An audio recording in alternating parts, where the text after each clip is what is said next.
ओम गणेशाय नमः। जय माता लक्ष्मी। आप सभी को दीपावली की बहुत सारी शुभकामनाएं। आज सुनेंगे दीपावली की कथा। इस कथा को पढ़ने और सुनने से माता लक्ष्मी की विशेष कृपा प्राप्त होती है। लक्ष्मी पूजन में पढ़ी जाती है दीपावली की यह कथा। माता लक्ष्मी की रहेगी कृपा। नमस्कार दोस्तों, हमारे YouTube चैनल में आपका स्वागत है। कार्तिक मास के कृष्ण पक्ष की अमावस्या तिथि को दीपावली का पर्व मनाया जाता है और इस दिन माता लक्ष्मी का पूजन किया जाता है। लक्ष्मी पूजन करने के बाद दिवाली की कथा अवश्य सुननी चाहिए। आइए जानते हैं दिवाली पर पढ़ने वाली व्रत कथा के बारे में। दीपावली पर लक्ष्मी जी की कथा। अगर वीडियो अच्छी लगे तो एक लाइक ज़रूर कीजिएगा और चैनल पर नए हैं तो सब्सक्राइब भी कीजिएगा। तो चलिए आज की कथा को शुरू करते हैं। किसी नगर में एक साहूकार रहता था। उसकी एक बेटी थी। वह रोजाना घर के सामने लगे पीपल के पेड़ पर जल चढ़ाती थी।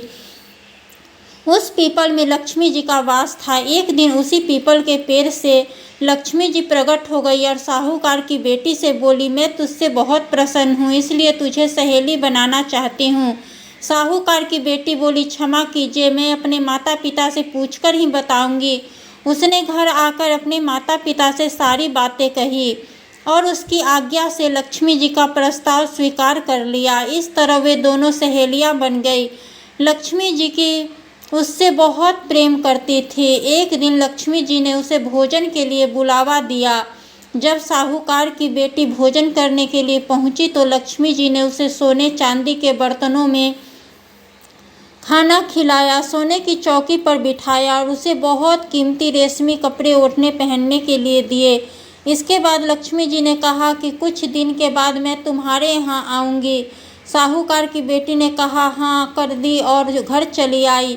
उसने जब सारी बातें माता पिता को बताई तो वो बहुत खुश हुए, लेकिन बेटी कुछ सोचकर उदास होकर बैठ गई। जब साहूकार ने इसका कारण पूछा तो उसकी बेटी बोली, लक्ष्मी जी का वैभव बहुत बड़ा है, मैं उन्हें कैसे संतुष्ट कर सकूंगी। यह सुनकर पिता ने कहा, घर की जमीन को अच्छी तरह लीपना और अपनी पूरी श्रद्धा से रूखा सूखा जैसा भी भोजन बने उसे बहुत प्रेम से लक्ष्मी जी को खिला देना। पिता की बात पूरी ही करने वाले थे कि एक चील कहीं से उड़ती हुई आई और बेशकीमती नौलखा हार साहूकार के आंगन में गिराकर चली गई।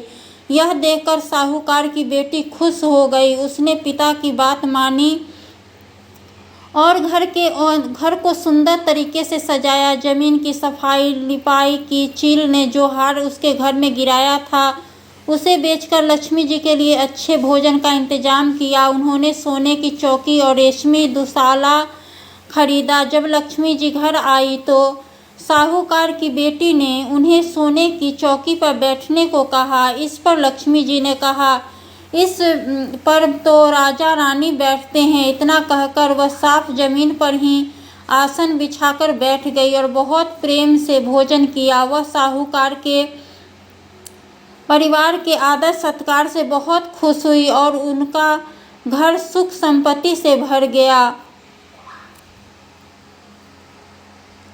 हे लक्ष्मी माता, जिस तरह आपने साहूकार के परिवार पर अपनी कृपा बरसाई उसी तरह सबके घरों की सुख संपत्ति से भर देना। जय महालक्ष्मी।